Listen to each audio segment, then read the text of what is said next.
And welcome back to Supernatural Realm on WTRMradio.com. And tonight we got a very special guest. His name is Jean Louis de Blasi. He's a author, lecturer, and philosopher, and he has a pretty extensive a bio here. And we're going to have Jean explain a little bit about his background. Jean, it's great to have you with us tonight. Thank you for having me. Thank you for the invitation. You're welcome. So, give us a little bit more about your background as a philosopher and lecturer and author. How'd you get started? Get started? Yeah. To write, lecture, or everything? Everything, yeah. Yeah, everything. You will ask more questions after, but yes, I have been the first French writer to be published by Llewellyn Publications. Mm-hmm. So I'm very proud of it. And previously, I had a training in technology and science until high school. After that, I did a master in philosophy, and I have a master in philosophy on Nietzsche. You said that on the presentation. Mm-hmm. Specialization in Hebrew and Neoplatonician philosophy, and several other certifications like from Mediterranean diet to Hebrew and Gestalt therapy. And I did that a few years with neurology. So all that is the frame in which I was initiated in several initiatory traditions, such as Freemasonry, such as Orm Solis, Kabbalistic Order of the Rose Cross, and I eventually became Grand Master of the Orm Solis and Grand Patriarch Rose Cross of the Kabbalistic Order of the Rose Cross, and the highest degree in several Masonic rituals. So all of these aspects are combined in what I am doing, writing, lecturing, and teaching with all the online courses we have and we publish. The previous one, new ones we develop and recreate and adapt to the new era because most of them have been written in the 19th century or 18th century. So they need an update, sometimes even in the medieval times. So we update, I say we because I am working with my wife, obviously, and we adapt the language that is ancient. We translate in several languages, from French, sometimes to English, Portuguese, Spanish, and so on. So for the Orm Solis or Kabbalistic Order of the Cross, we have at least 4 or 5 languages. Wow. So we have to manage the translations. We have to adapt the rituals. I am talking about initiatory rituals and individual rituals in these traditions, because the practical part is very important. So this is the main work: writing, working on the initiatory traditions, doing research, and lecturing on Freemasonry and everything else around the Mediterranean tradition and Masonic tradition, and diet and practice. I am also a yoga teacher and yoga nidra teacher. So as you can see, we have a panel we can talk about. Yeah. Diet is a big thing, a big important thing, isn't it? To have a good diet.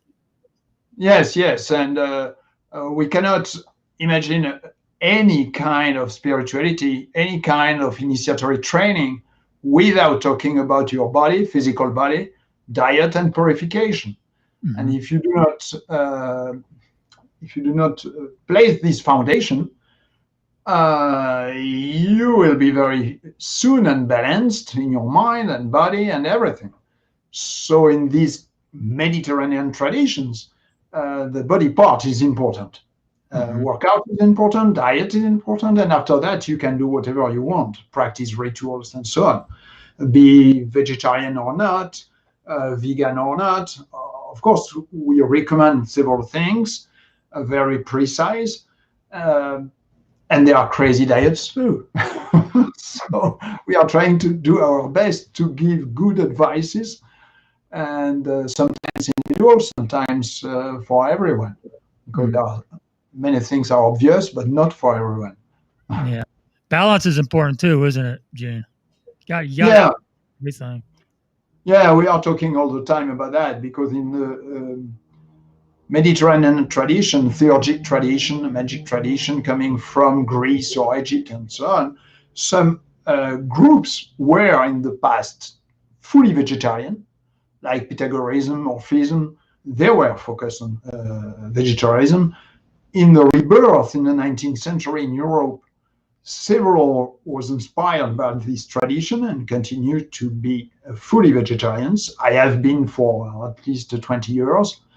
And after that, you have several others that require vegetarianism just for specific period of the year or specific training for some rituals or initiations and so on.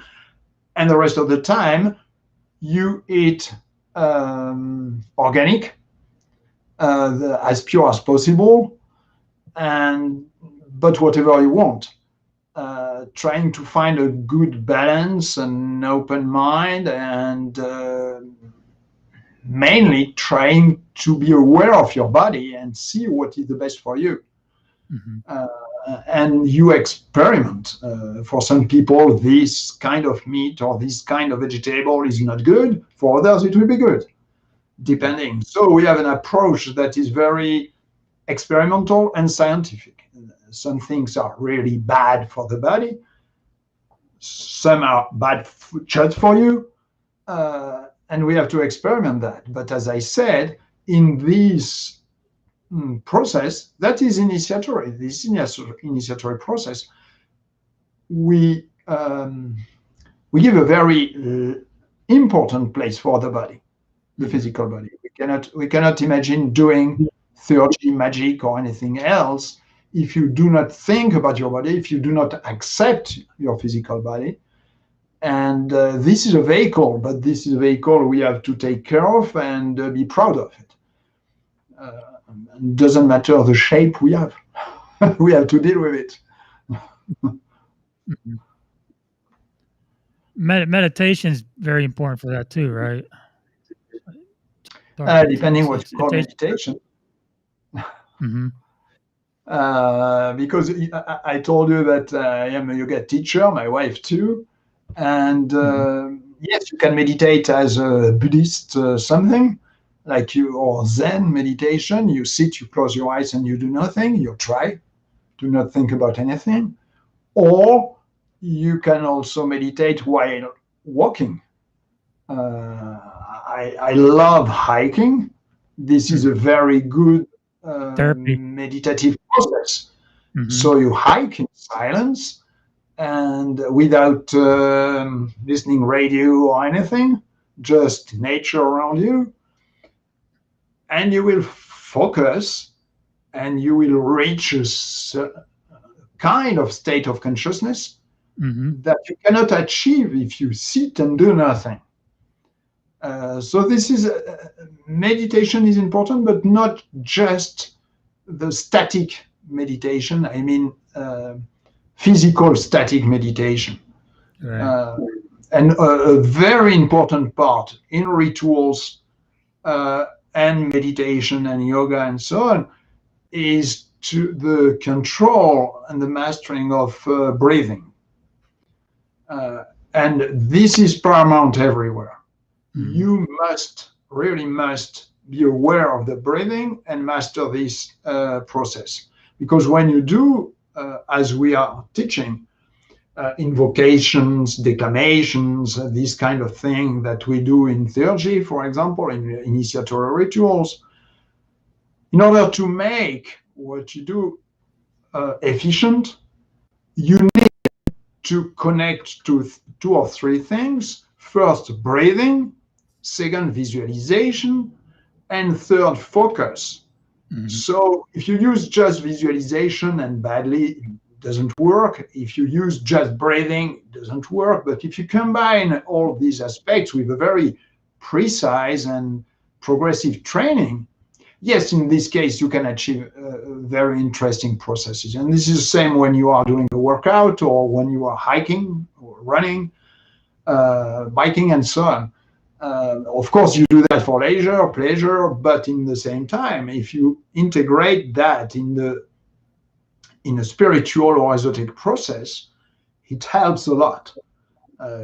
Because you know when to inhale, you know how to visualize, and you know how to vibrate, to pronounce a mantra, for example. So this is not specific for Hinduism or Buddhism. This is exactly the same kind of techniques in the Western traditions.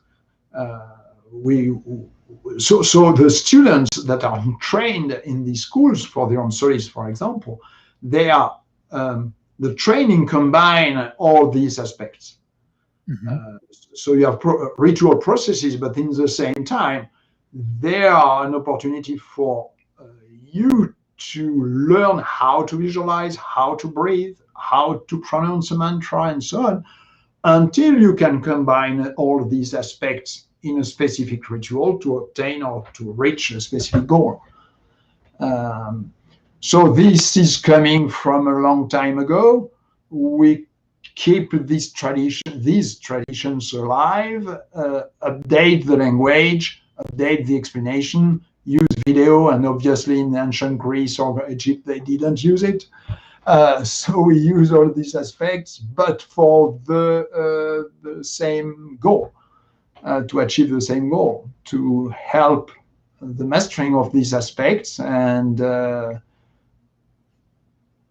go forward on this kind of spiritual path or theurgic path, depending. Gene, you studied multiple world religions. Is there a lot of similarities between all of them? Between the fact they are all fighting together?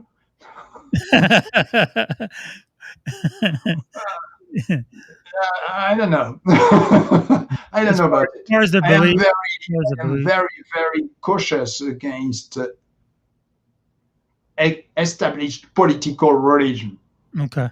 This is very different to talk about someone who is practicing a religion and in a mind, with a mind, or the heads of these religions trying to keep the power for themselves and trying to control the mind of the people for their own good and not for the good of the people. So we are I am the head of, as I said, at least 2 initiatory orders, and we do a big difference between initiatory orders and religions, because most of the time religions evolved in a kind of power imposed on people, and this is the bad aspect of religions. What they could have in common are some spiritual technique. Right. Yes, in this case, you look in Hinduism, you look in even in some monasteries, Christian monasteries, because they used techniques coming from the Mediterranean world pre-Christian. So obviously this is exactly the same thing. And the techniques are interesting. If you are pagan, you can use these kind of techniques because they are exactly the same. So all that, yes, is in common, the practice. If you pronounce a prayer, if you pronounce a mantra, if you visualize a process and so on, yes. The goal, I am not so sure about it. Really not. Yeah, okay.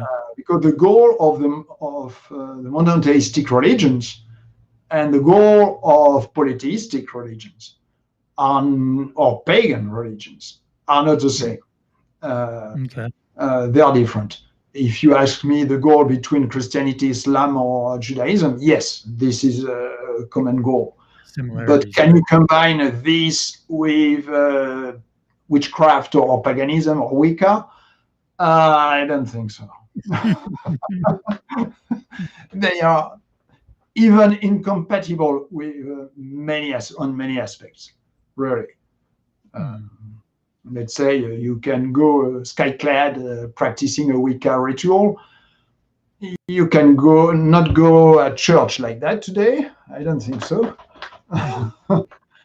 And this is just an example of the consideration you have regarding your body, a physical body. We talked about that. So some people will say, yeah, but they are all trying to reach God and so on, or the cosmos or the universe. I am not so sure about it. They are eager to reach their God, yes. Right. But God, I don't know about it. Really not. Yeah. So being cautious about this political power, I think we should be all cautious about any kind of political, religious power. Would you say it'd be safer to say that we all maybe try to reach a higher plane of existence then, as far as our religious beliefs or spiritual beliefs? As I said, for the initiatory orders, we are not trying to achieve the same goal.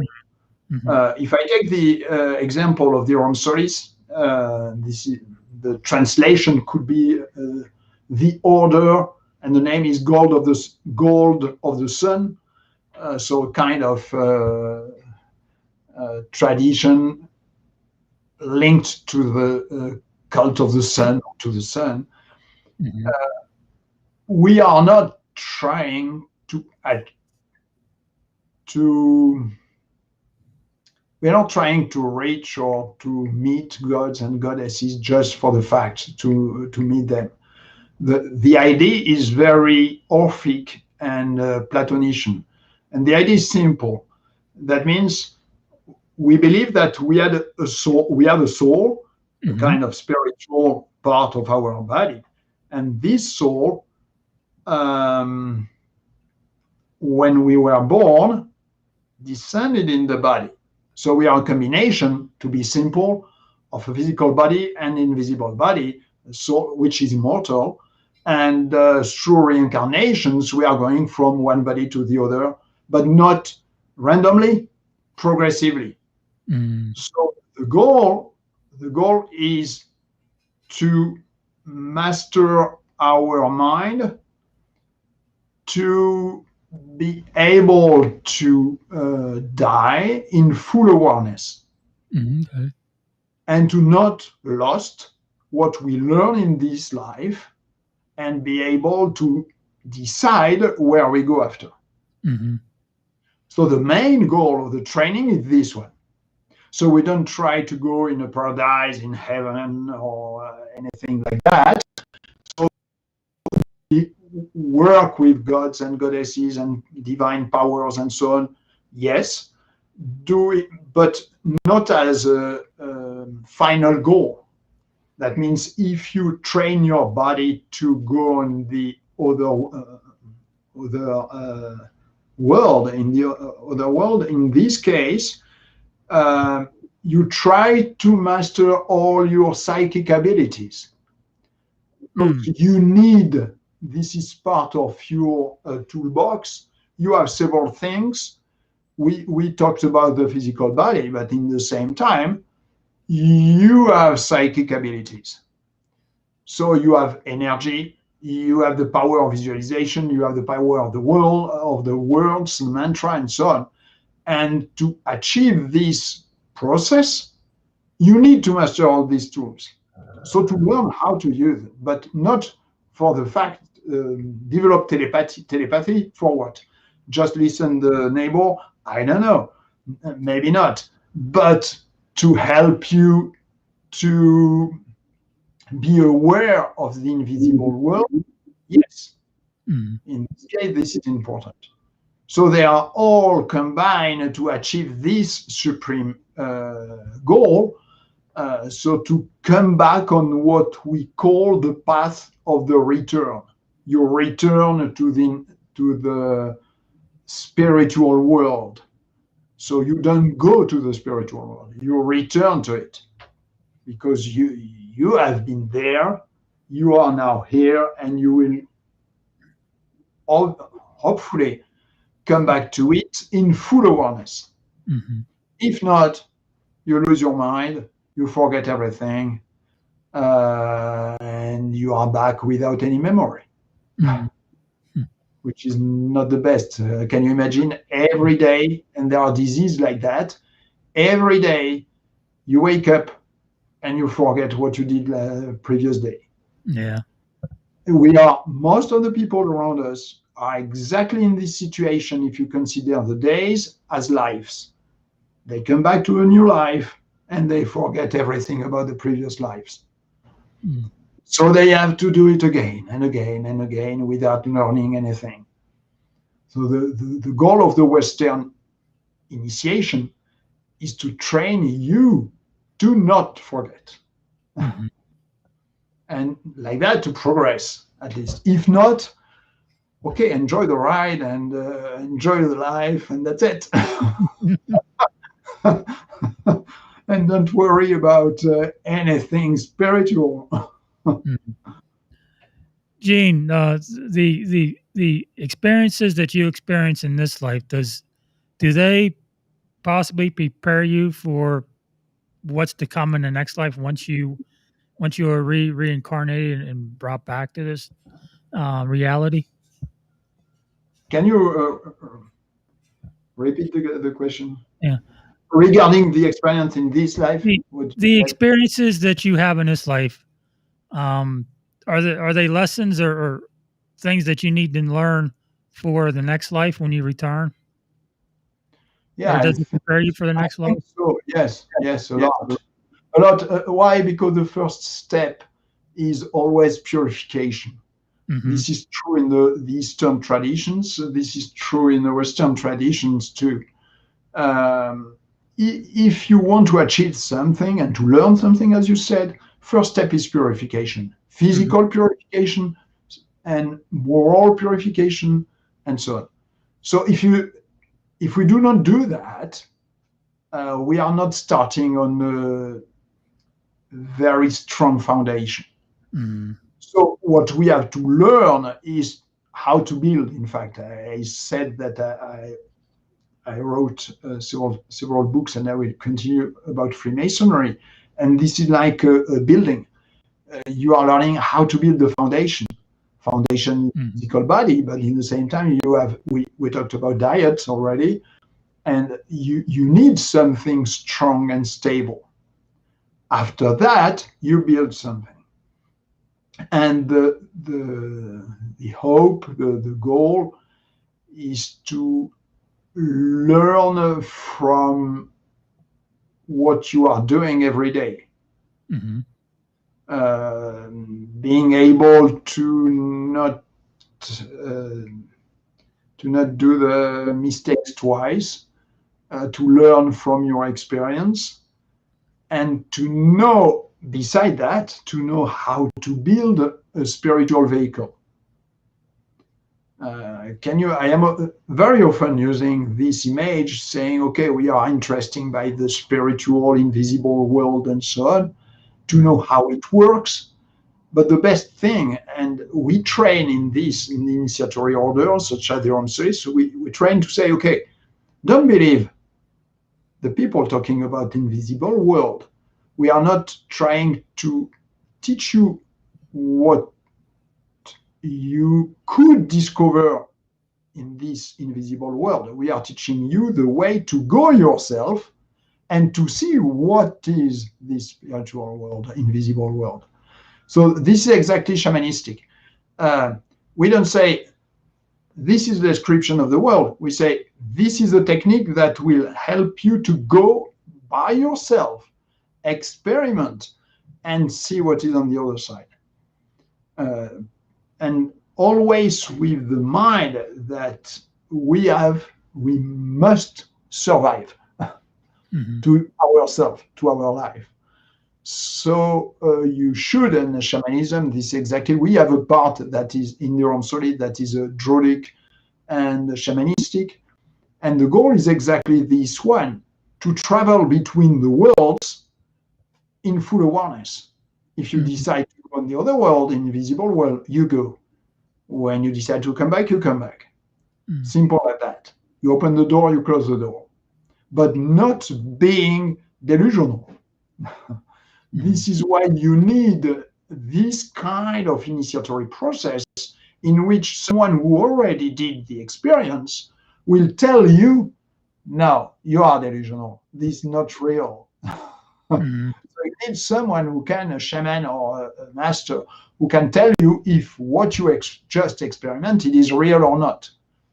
Because one of the main, this is the same Eastern and Western, one of the main issue, danger, is illusion. Illusion to see ghosts, illusion to see gods and goddesses, to illusion to have the vision of Jesus, and so on. How can you know that this is real or not if nobody is beside you helping you? You cannot. We know that. Illusion is so powerful. You can be very, very sincere to see and to talk with Jesus. And what can we do? What can we say? Illusion is powerful. And this is the same illusion that can push someone to kill other people for the same reason. Jesus told me that to save you and to kill yours. So this is dangerous. I had a family member not too long ago tell me that Jesus loves me. I said, yeah, it's just he loves you too. And that was as far as it went. Yeah, and this is why this kind of teaching are important for me. Because for centuries, masters in a tradition have been trained to identify this kind of illusion. So to give you a ritual to perform, a practice, a breathing, a mantra, and so on, and asking you questions to see if your inner experience is real, safe, or delusional and dangerous. So we can almost do everything on our own, but more advanced techniques can be dangerous, and we need, in this case, a school or someone. When I say a master, I mean someone who already received this teaching and know how to make this distinction and help. This is exactly the same in a yoga class. The yoga teacher is just more experienced in the pain. Because he already hurt himself, so he can help you to not hurt yourself too fast. So yes, there are techniques we can show, but at the same time, if you say, okay, if you take this position, be careful because you can hurt your elbow or anything. This is not because he's more advanced. No, he's more aware of the risks. And this is what is important in spirituality as well, exactly the same. But many people consider that this is spiritual, this is invisible, so this is safe. I don't think so. Right, exactly. It's not the same kind of danger. Do not hurt your physical body, you hurt your mind. You could. Not everyone, but you could. Yeah. You could. Yeah, I think people do a disservice when they stick to, say, Christianity and not explore other world religions. I think it's healthy to have an open mind to other things, other than Christianity or Roman Catholicism. I think I think people do a disservice when they stick to one creed or one religion.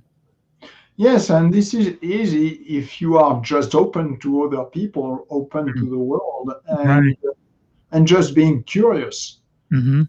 Uh, Most of the time, people who are not doing that are insecure about Hmm. their Very faith insecure. or religion. Hmm. Because if you have a strong faith, if you are convinced, uh, doesn't matter. You can speak with everyone. Right. You have the open mind, and if you do not try to convince, immediately would convert the other one. Because the issue, let's say, a difference between Judaism and Christianity or Catholicism. Judaism is not trying to convince or to convert because you are born in this tradition or not. Hmm. Uh, in Catholicism, for example, you have to convince and to convert, and it was done peacefully or not peacefully, depending the time and the place. Hmm. In the US, if we remember, in America, the story, the way Christianity arrived and tried to educate the native population, it was not too soft. No, it was pretty forceful. Yeah. Yeah. So this is not the best expression of a peaceful and loving religion. God. Yeah. Peaceful, loving God. Right. Yes. So this is why, again, the initiatory traditions are always, or spirituality are always cautious regarding religions, established religions, because of that. Hmm. Uh, so yeah, everything can be. We should have an open mind and a curiosity, and ask questions about voodoo, about magic in different, in the Caribbean or everyone, about Wicca, about Judaism. Yes, and I for a very long time I've been always curious about every spiritual manifestations. Doesn't matter if it was ghost stories when I was very very young, or occultism, because I was born and raised in France, so occultism was very strong. Mesmerism, dowsing, all these kind of things. Uh, but I've been always curious about Hmm. everything. Uh, that doesn't mean you have to believe everything, but at Right. least you can try as questions, to people who practice that. I Hmm. talked several times when I was younger, like, what, 20 something. Uh, I met, at least two Catholic priests who were practicing dowsing, looking for missing people, looking for water, underground water, and they were Catholic priests. Hmm. And they were doing things that were less Catholic, with strange pentacles and so on. But it was very interesting to talk Hmm. with people like that because they have a different approach. They see things different. Okay, they have a very strong faith, obviously, but still interesting in a way. So I think that this curiosity, this open mind, is the best way to be tolerant uh, in life, and learn more. Hmm. Really, it helps a lot. Right. And that's why I have you here on the show tonight because I'm open minded. That's what my show's about, and I'm curious about other religions and other ways of thinking. So that's kind of why I do the show every week. Yes, yes. And this is important to use all the social media we have, all this technology, wonderful tech. This is a good use of a tool, uh, for you to share this research and curiosity and so on, for me to explain what I am doing and writing, um, and for everyone to listen different voices. Hmm. So in the American public, I have different point of views because, as I said, my training was in France, Europe. My father family is Italian. I have I traveled almost all around the Mediterranean world before 20,000. So Egypt twice, at least several months. Syria before the war, of course. Turkey, Greece, several times in Greece, Italy, the same, and going on several sacred places. And France was very strong in the between the medieval age until the end of the 20th century. About almost every spiritual esoteric tradition um, have been at one point in France somewhere, and after in the UK and after in America and so on. So it was a good place to learn a lot about it and to see today this difference between the spiritual world here where I live and what I saw in Europe at the time, or in the Mediterranean world, and the way they practice. Um, so the good things of technology, the use of technology to teach today, and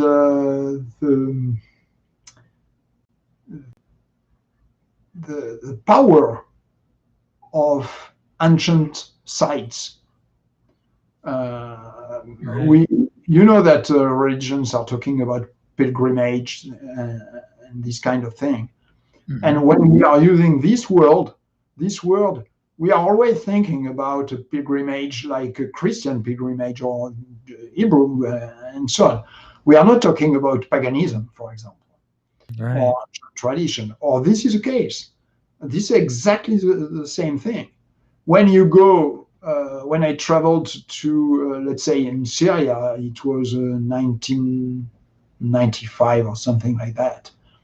I went to Apamea, I went to Palmyra, and when you put your feet on the place where a master in theurgy, a Neoplatonician, taught to the students, practiced rituals, and so on, and you have your feet exactly on the same stone, you don't feel exactly the same thing that you feel Right. if you are here and you are thinking about that with a nice photo and so on. This is different, really.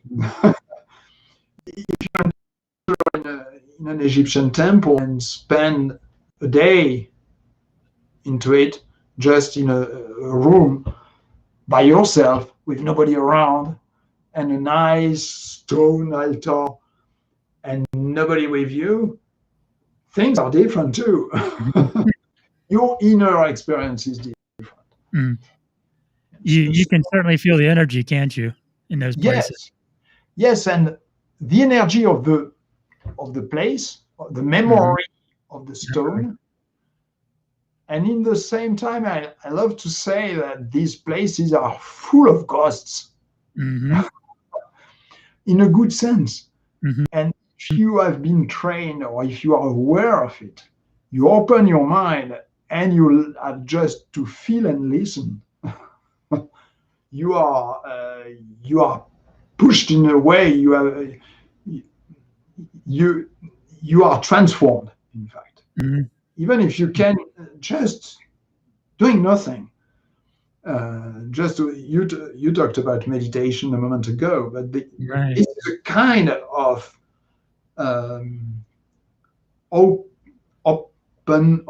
open meditation that you Hmm. receive this past. The energies, yeah, and the things Yeah. that went on We there. can find here the same thing, but this is more related to um, pre-Columbian traditions like native sites Mm. or sacred mountains here in North America, or sacred sites. But if we are European descent, this is not exactly our land and our sacred traditions. We can, if we are very open, they welcome us.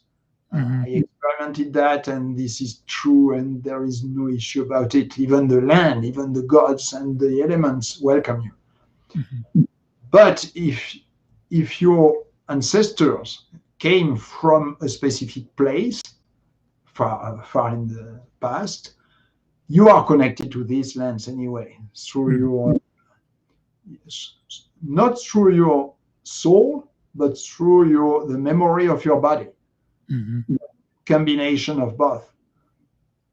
And if you believe that you didn't choose your body randomly, that means your roots and your ancestors and the cult of your ancestors is important.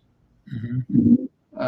So to build your own pilgrimage to find your own roots, this is very enlightening and important and interesting.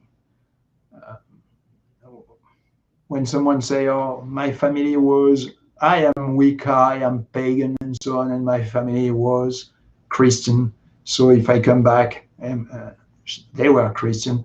Yeah, but if you come back 2,000 years ago, they were pagan anyway. Yeah.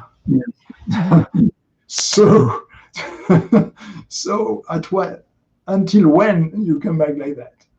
Mm-hmm. You do a DNA test and you see that. Mm-hmm. Maybe this is the best way to find it. Mm-hmm. Yeah, after all, paganism is probably older than Christianity, anyways. So, I mean, And a combination of everything. mm-hmm. Mm-hmm. Right. We are a combination of everything. Mm-hmm. Yeah, we've had Andrew Collins on the show, and we talked about his visit to Galepe Tempe and the alignment with Orion's belt and some other things that he's been studying, and he's a tremendous guy, and the energy he said about the energies at those places is phenomenal, and just like you said, just standing there, you feel all that energy coming through you, and it changes your life. Mm-hmm. Yes, yes. After that, you can use. I wrote a book published by Llewellyn Publications. It was the magical use of prayer beads. Mm-hmm. And in the book, I provided several kind of rituals linked to several traditions. Let's give an example. There is something about Judaism. There is something about Hermeticism. Something about Wicca, and so on. And for each one, you have 3 levels of rituals. Okay. You have a single one, like alone, when you are alone, practice in couple, so 2 people practicing or a group practicing. And few of these rituals can be used on specific places.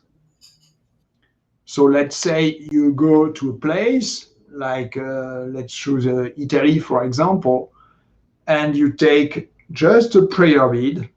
I have one beside me that was just done. This is something like that, you see. Or this is almost the same, but yes, this is from the Kabbalistic Order of the Rose Cross. Okay. Nice. So each bead, for example, corresponds to a specific mantra, specific location. So when you use this on your own, for example, you pronounce specific word of power, and the number is not random.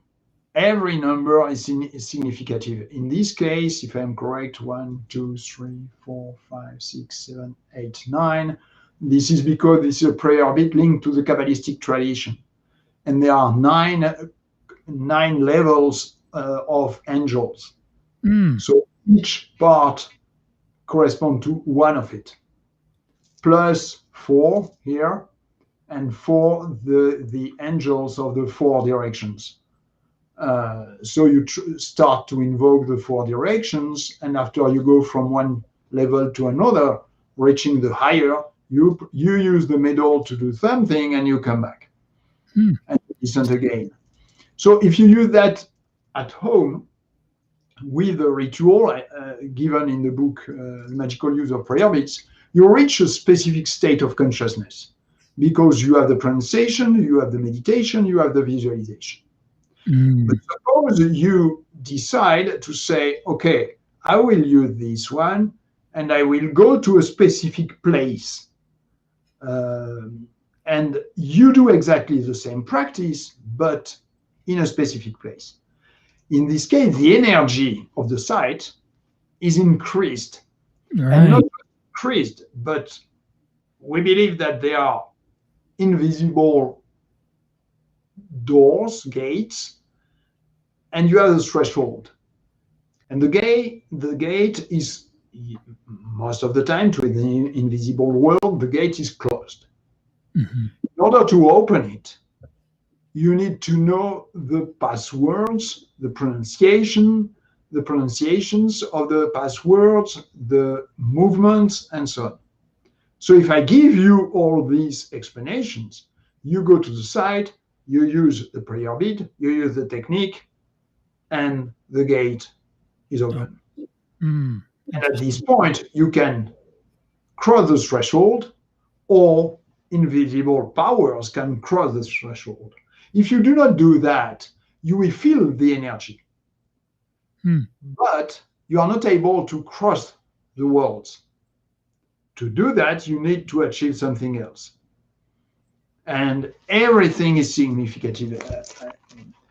They prepared these prayer beads for people who order them. This one, this is the same color, for example, but you can see that the number is different. Yeah, it is. This is a Kabbalistic one.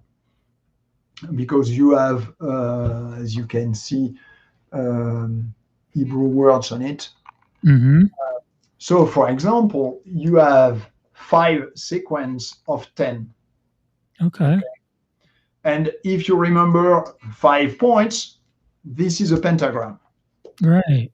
The pentagram has 5 points. That means, and in the Western tradition, each point, the Golden Dawn used that from Eliphas Levi, that was an occultist, a French occultist, 19th century. And the pentagram, each point is associated to an element. So earth, fire, air, water, and ether, for example, or spirit. That means each series here will be associated to one of it. So one will be fire, the second one will be earth, and so on. So when you pronounce things, the powers, you know on which power you are focusing. And if you, this is for the part of the Kabbalistic tradition in the book. So when you use, for example, one power, you will use one specific Hebrew letter.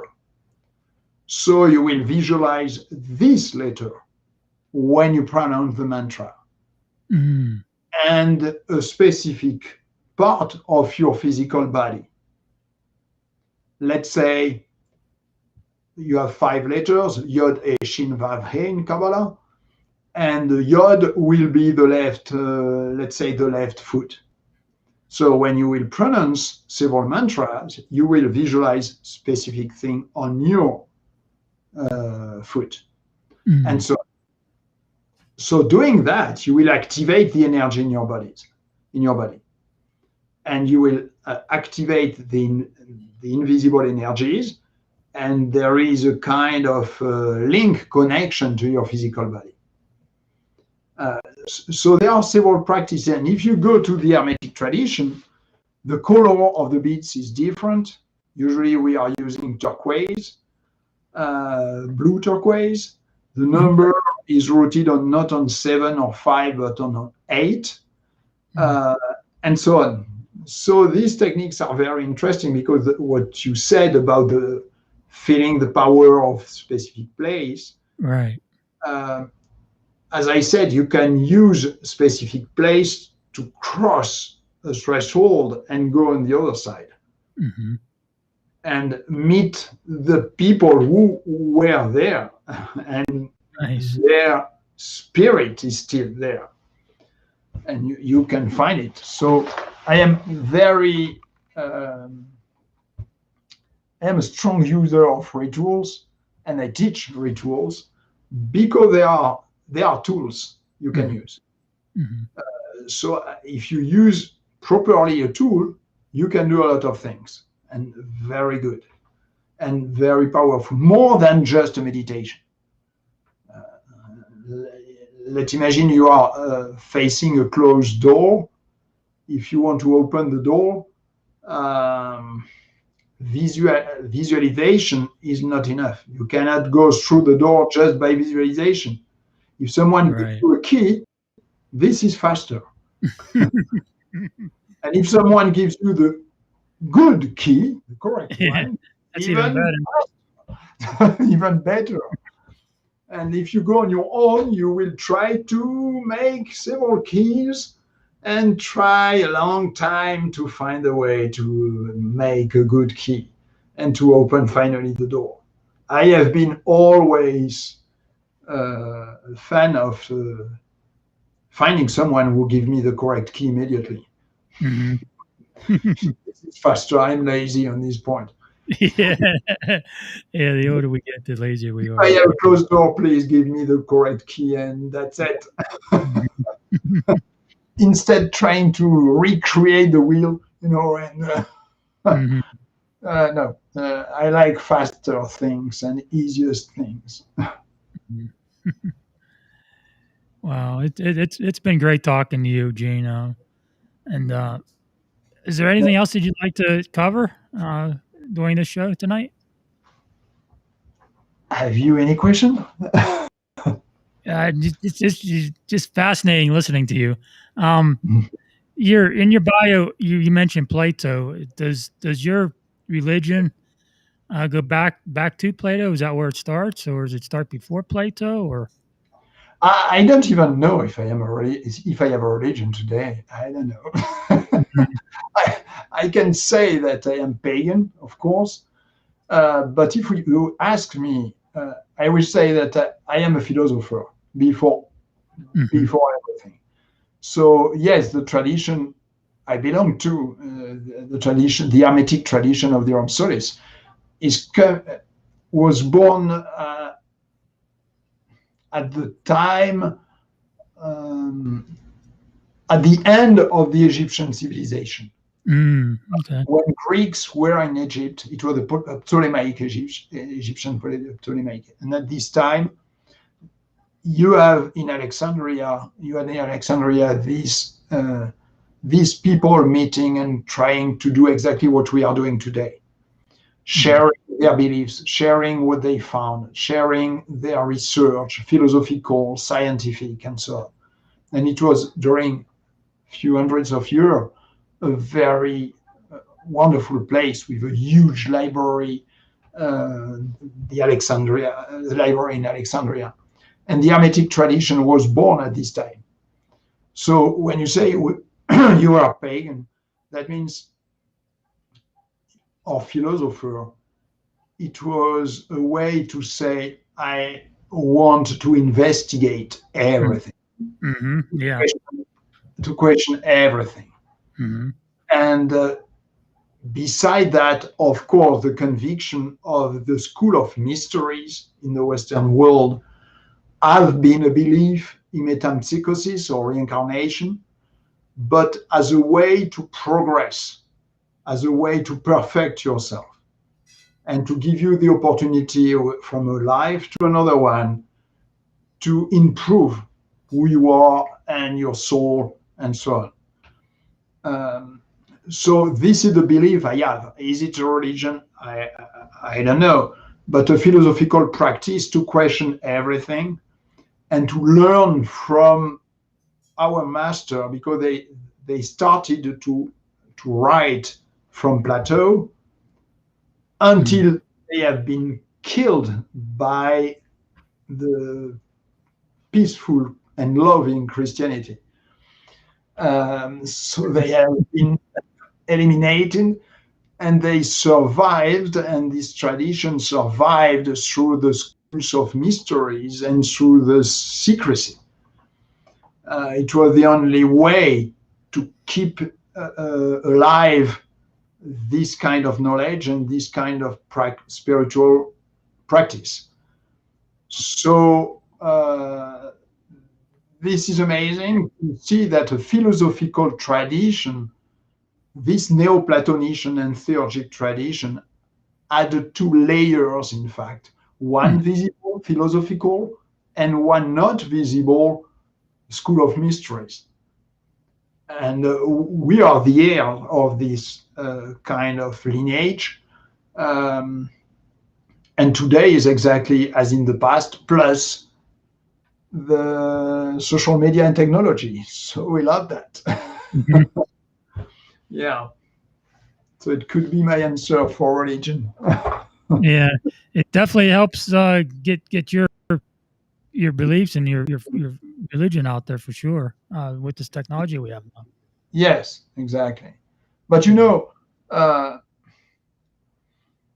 what is important in this philosophy, this is not just Neoplatonism. This is a combination between Plato. I talked about Nietzsche, of course, because this is this kind of critical mind you have to keep alive. But in the same time, this combination with Epicurus. Mm-hmm. Because, as I said, we have a physical body, we have a life, and we believe that we should enjoy the life. Mm-hmm. Not just have a spiritual life, but enjoy the life you have.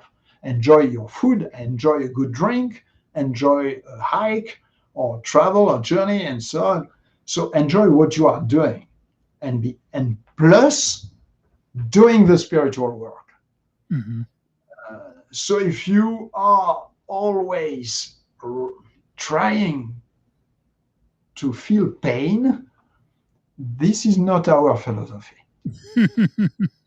Our philosophy, Neoplatonician, Hermeticism, theurgy, is to practice the most advanced theurgic ritual possible while enjoying the life and having a good drink.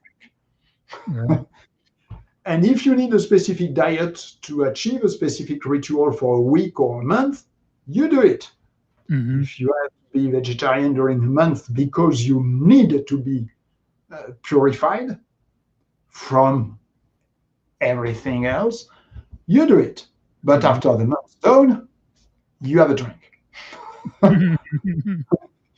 You see, so this is this kind of living philosophy Mm-hmm. that makes you able to enjoy life and at the same time be very rigorous, very precise when you are doing theurgic or spiritual practice. Mm-hmm. And this balance, this is what we are teaching, in fact. You know, this important balance. And Mm-hmm. we are about to be even more specific in our teachings in Orm Solis or other groups that are linked to it by focusing more on the Mediterranean diet and the physical exercise. Let's say if you have to move, for example, in a ritual, not exactly a dance, but movements. Think about the asana in yoga, Mm-hmm. or a combination between asana. Okay, a flow, if you want. In this Right. case, you know that you have to master your physical body Mm-hmm. and to know yourself. Just to have a good and harmonious foundation. And this is the foundation you need to be stable, happy, and to keep an open mind Mm-hmm. and a critical mind. Yeah. We're really hurting ourselves if we don't, right? I mean, we have to be balanced. We have to take care of our bodies take care of our spiritual mind. It's very important. Yes, and the result of that is true at every level. Hmm. Political, the same. Hmm. I have not to say, for example, you should vote for this one or for this one and so on. But I can say this kind of philosophy aim to avoid any extreme. So extremism is opposite to this philosophy. Hmm. You should, this is the center, middle, the balance. So Right. you should be able to talk to each side. But if you go too far on the left or too far on the right, you are unbalanced anyway. And you're off balance. Yeah, you're not balanced anyway, right? Yes, and you are extreme. And when some people are asking us, I want to start the process of learning in the Orum Solis, in the Prenos, and so on. Is there anything that disqualified me? Hmm. The answer is always very simple. Nothing besides being extreme. If you are extreme, you cannot. You cannot. Politically, religiously, regarding genders, regarding sexuality, and so on, you should have an open mind and being able to speak with everyone, and not because you force to be like that, because this is natural. It's natural. Yeah. It should be natural to consider people as they are, uh, as they choose to be. Yeah. They can't. And They if won't change unless they want to change anyway. So why push the issue? You know, it just yes, creates the problems between you and them. yes, you explain as good as you can Hmm. what you do and what you believe in, and your moral principles, which are an essential part of any spiritual thing. And after that, that's it. Hmm. Uh, if I have to select someone to give an initiation and so on, I just want to know if the guy is honest or not. Hmm.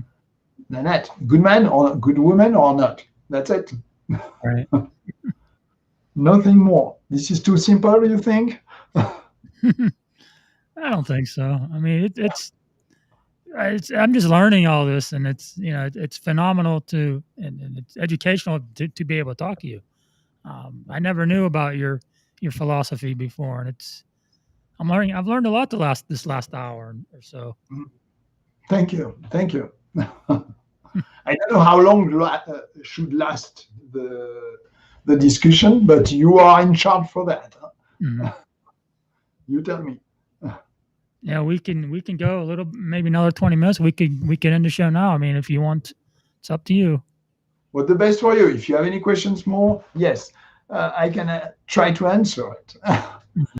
um, what I what I want to maybe to add, because as I said, I am teaching yoga and I learned about Eastern philosophy and Eastern religions. I Hmm. have been convinced for a very young age that Western traditions are can be as powerful, as complex, as brilliant as Eastern traditions. The only issue is that they have been destroyed. Mm. Uh, but I discovered that they have been superficially destroyed. So, having been initiated in Freemasonry and other traditions, and having being now Grand Master, I saw that these kind of traditions sometimes remained really active and are still living. This is not just ancient and crazy and old traditions or philosophy. They are very exciting. They are very exciting ways to live, Hmm. They help us very efficiently and very simply Right. to live in this world and so on. When I just said you should enjoy life and not just practice philosophy, not just practice religion and so on, that means you have to accept yourself. Hmm. That means you have to accept everyone. Right. Uh, but in the same time, this is not a path of pain. This is the best and full path you can reach, really. You can integrate everything. And these writings exist. This is not recreation. You open a book and you find this language. They explain to you when you are grieving, this is the way to do. When you want to go in the other world, practicing shamanism, going in a forest and connect with a tree, this is the way to go. So this is very large, Hmm. really. And Right. we have not to recreate something. We have not to reinvent something. All these techniques exist already and can be taught. Uh, so if some people are interested to learn more about it, they go on my website, and from my website they can find the different schools I was talking about. If someone is more interested by Kabbalah, Hebrew tradition, and so on, they will be interested by the Kabbalistic order or the Rose Cross, for example, or the Roxos tradition or alchemy and so on. If someone is more interested by paganism, Hermeticism, theology, magic, and more, they will maybe look a little more about the Aurum Solis, the Order Aurum Solis. And with these tools, you always have the opportunity uh, to start a short training and to experiment and see if it works for you or not. Hmm. For example, I give you this example before to finish. But for example, in the pranayas, in the Aurum Solis, you start with an initiation. But before starting with an initiation, we said this is best for people to know if this tradition is good or not for them, Hmm. if you feel it or not. So the best way is to give you the opportunity to experiment. So we created a kind of practical and intellectual course and philosophical course. So you have 8 practices, individual practices to do at home, and few readings. And you have a mentor. And you go, you have max 12 months to achieve everything. You can Hmm. achieve faster. You have to follow astrological cycles, mainly moons, cycles of the moon. And you practice the number 1, the number 2, the number 3, and so on, and you see if you like it or not, if it connects with you or not. Hmm. And this is the best way, not just intellectual, but to feel in yourself if this is something that fits to you or not. And this is called for the Aurum Solis the pronouns, and pronouns training. This is a good way to do it. Hmm. For example, because I strongly believe that if you do not practice something, you don't know. We talked about yoga. You can watch a video and say, "Well, that seems good," but until you go and try, you don't know. Yeah.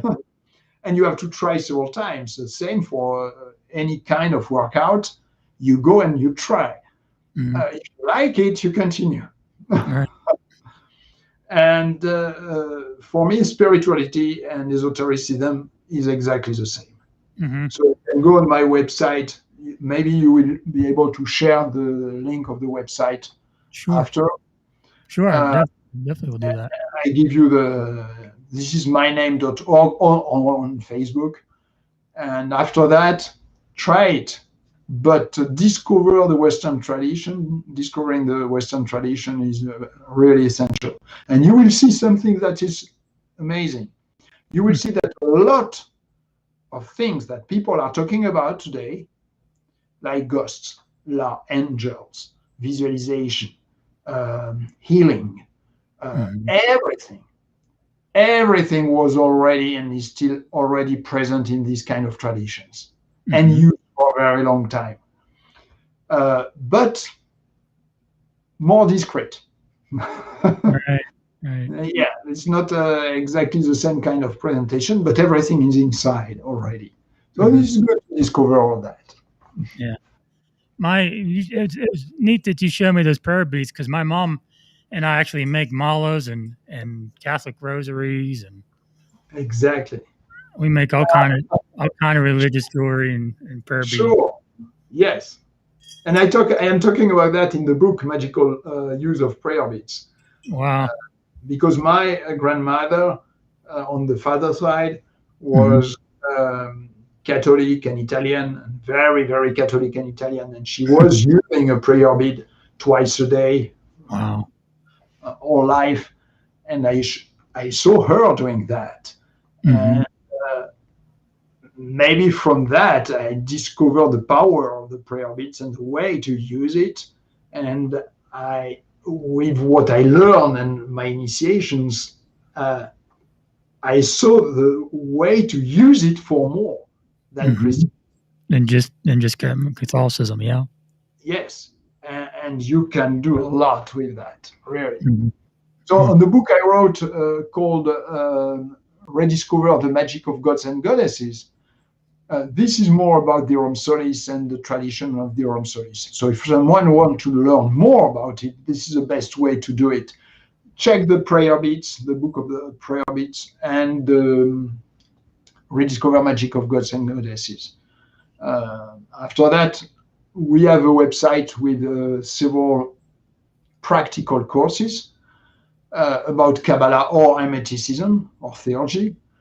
So anyone can discover, check, try, very easy. And there are free courses too in the same Awesome. place. So if you have any question, feel free. And if Yeah. not, I will be happy to answer any question by email or to give you the different links you can share with Yeah. Yeah. our. Let's do that. If you want to give me the different links to your websites, I could share that, and I'll also give you a MP3 copy of tonight's show Sure. if you like. Yes. You can put Yes. that on. Yes. Excellent. And in any case, I have a lot of people following my trend on Facebook. So as soon as you share the link of the recording, I will share it, and you, friends, and everyone will reach your website and listen to the interview of today and to Mhm. the show. Yeah, the stream is now playing on Supernatural RM Radio on Facebook and WTRM Radio as we Okay, speak. That your family, your listeners can get to those Facebook pages and re-listen to the stream tonight. So, very good. So tomorrow I will share the link, and they will be able to listen. and then like I said, I'll post it up on all the sites, Spotify, TuneIn, Stitcher, and all those other ones, so as well. And Very I'll send you a copy of it. So, excellent. So no problem. I will share with you all the links needed for that. okay. Thank you so much, Gene. I really, really enjoyed the show. I've been feeling a little sick today. I have colon problems, and you took my mind off of things. And Very good. I'm happy phenomenal. about You are a phenomenal, very, very intelligent individual, and I that. really enjoyed talking to you. And thank you for the opportunity. Yes, But, excellent. you do you plan on writing any more books in the near future, or doing any events or classes or anything? You did Yes, mention some online classes, right? yeah. Online classes, yes. They will open in July. Few new courses about the. This is coming from an Egyptian tradition that was revived in France in the 19th century, and this is about energy, and this is about the use of your own energy. You will discover that. The best way is to register to my newsletter. About the books, we are publishing books. translating books to publish, but in the same time, I am writing a new book for Llewellyn Publications, which is about the aura, the invisible bodies. Okay. So to explain what they are and the best way to see the invisible bodies. So there are specific steps, very easy to achieve. So I already taught that in different workshops. And I wrote a book about it in French a long time ago. So this is an update, an upgrade of the book, and a really new modern book for the English-speaking public. Well, it will be translated, I am sure, in several languages as the previous ones. But this is the main book. So publications, I am doing myself from other writers from the 19th century, updating their writing and teaching, plus the online courses we are publishing, and the book with Llewellyn Publications about the aura and invisible bodies. And the best way to be aware of everything and to follow everything is to be on Facebook, on my page, and with my newsletter. This is the best way. This is not so frequent, maybe once a month. I send a few things, but at least you receive the updates. And when there is a new course, you know it. When there is a new publication, you know it. It could be a translation. It could be an original book.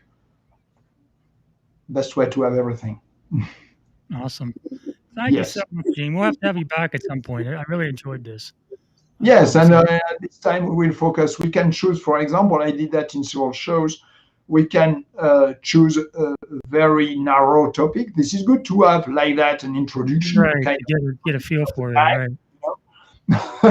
And after that, to focus on the Orm Solis, or to focus on the Rose Cross, or to focus on something else like the use of inner energies, and so on. With, why not, a short practice together? So this is easy to organize and to do in 1 hour or 1 hour 30 like that. We can do this kind of thing, and happy to do it. Yes. Yeah, we can do that. Yes. Yeah, okay. We were kind of all over the place today, but just to get we'll find something to do again. Right. Okay. But we'll definitely have you back on, Gene. Thank you so much. I really, really enjoyed the show. Excellent. Thank you so much, and happy that we can organize something else next time. All right, Gene. Thank you, my friend. Have a good night, and I wish the best for everyone who will listen this show. Thank you. You're welcome. You're listening to the #1 radio Trim Radio Network.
What is the supernatural realm exactly?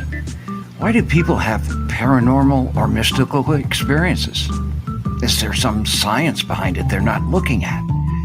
Why do some people have negative encounters and others don't? What are the best methods to use? And is there some new truth to them?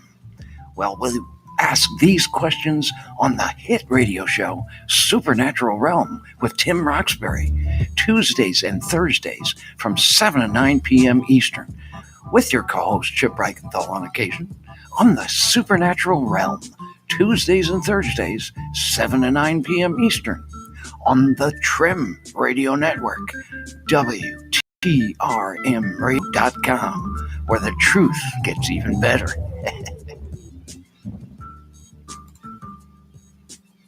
Take the blue pill. Take the red pill. Take the blue pill. Take the red pill. Take the blue pill. You take the red pill, and I show you how deep the rabbit hole goes. That's right. Take the red pill, and I will show you how deep the rabbit hole goes every Saturday night from 9 p.m. to midnight here on the Trim Radio Network. This is It's your the last Red Pill chance. Reality Show. See you then. After this, there is no turning back. On the Spiritual Freedom Show on WTRM, the Trim Radio Network, you will hear the voice of an extraterrestrial master speaking through my teacher, Dr. George King, as it was recorded over 60 years ago. I'm Richard Lawrence, and every Saturday at noon Eastern Time, I bring you the wisdom of the 9 freedoms, with practical ways to give global service and attain enlightenment.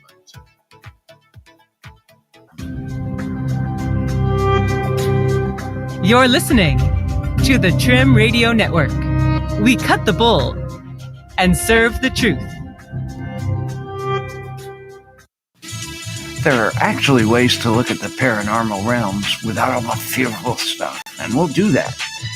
Not just paranormal, but supernatural, psychic, metaphysical, even extraterrestrial realms. There's kindness and benevolence if you look hard enough, and we will. Join us every Monday from 7 to 9 p.m. Eastern for Kindness Beyond the Veil with your host, Chip Reichenthal. We've got great guests, fascinating information, cool topics, and we'll even make you feel better. Laugh a little. We'll welcome you and ease your fears. Join us Mondays from 7 to 9 p.m. Eastern on Kindness Beyond the Veil with your host, Chip Reichenthal. Join us right here on Trim Radio Network, WTRMradio.com. That's where the truth gets even better. This station is now the ultimate power in the universe.